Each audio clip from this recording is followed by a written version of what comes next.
Welcome students, class 6 7 प्रवाह English workbook में formative assessment 2 को यहाँ पर हल करेंगे। इससे पहले जो 14 वर्कशीट है वो कंप्लीट कर चुके हैं और एक फॉर्मेटिव असेसमेंट यानी प्रत्येक 7 वर्कशीट के बाद में एक असेसमेंट आता है। तो यहाँ 14 पूरी होने पर दूसरा असेसमेंट आया है, इसको कंप्लीट करने वाले हैं।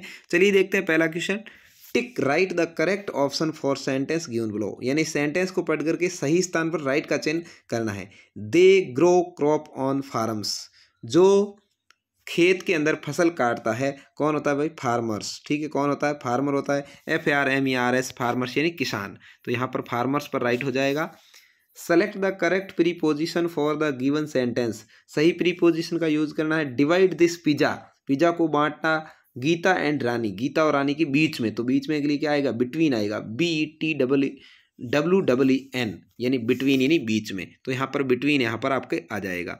तीसरा है tick the correct commands for the given sentence, सही जो है निशान उसका यहाँ पर यूज करना है। I am getting very late for school, मैं स्कूल के लिए लेट हो रहा हूँ, तो क्या करेंगे? हैरी अप, जल्दी चलो। ठीक है, HURRYUP, हैरी अप यानी जल्दी चलना चाहिए। ठीक है, मैं स्कूल के लिए लेट हो रहा हूँ तो जल्दी चलना चाहिए। तो इस तरह से राइट हो जाएगा।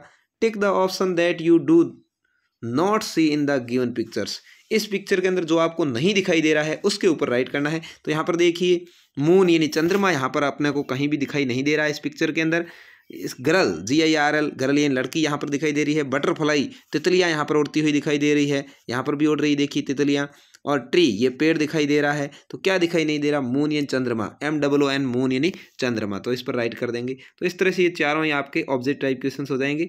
आगे है देखिए, read the given rhyme and answer question 5 और 6।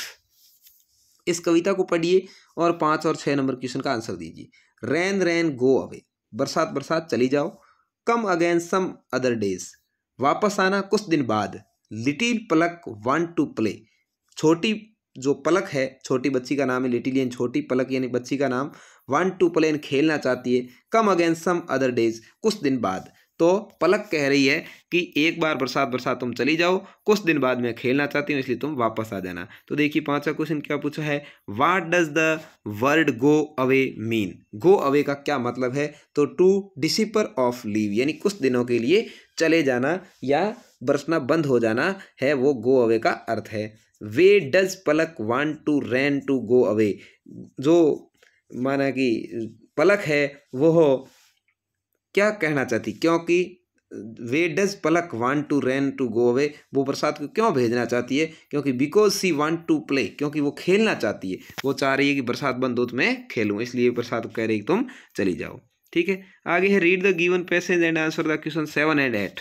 इस पैसेज को पढ़िए, क्वेश्चन नंबर 7 और 8 का आंसर देना है। Raju has a dog ham named Tim, Raju के कुत्ते का नाम टिम था। ऑन मंडे, सोमवार को। Raju left the gate open, Raju ने गेट खोला। एंड टिम गॉट आउट, और टिम बाहर भाग गया। ही वॉज लॉस्ट, वो खो गया। कौन? टिम, उसका जो कुत्ता था वो। Raju looked for Tim behind his home and at the park, Raju ने उसको खूब खोजा अपने घर और पार्क में। But he was not there, लेकिन वो उसको नहीं मिला। राजू फाउंड, राजू खोजता हुआ।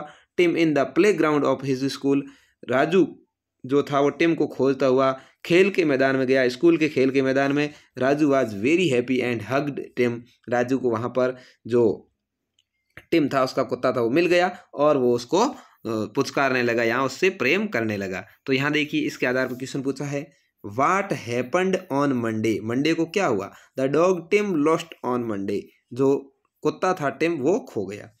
What was the second place Raju looked for him, वो दूसरी जगह कौन सी है जहाँ पर राजू ने अपने कुत्ते को खोजा? तो Raju looked for Tim the playground of the school, यानी स्कूल के खेल के मैदान में उसको खोजा। देखिए यहाँ पर यह पढ़ा है कि यहाँ पर जो राजू है वो found him the playground of this his school, यानी वो स्कूल में खोजता हुआ उसको स्कूल के खेल के मैदान में गया था। तो ये दूसरी बार उस जगह खोजा था, पहली बार पूछते तो घर और पार्क में खोजा था। तो इसके आधार पर आपका ये जो आकलन है वो कंप्लीट होता है। उम्मीद है आपको अच्छे से समझ में आया होगा।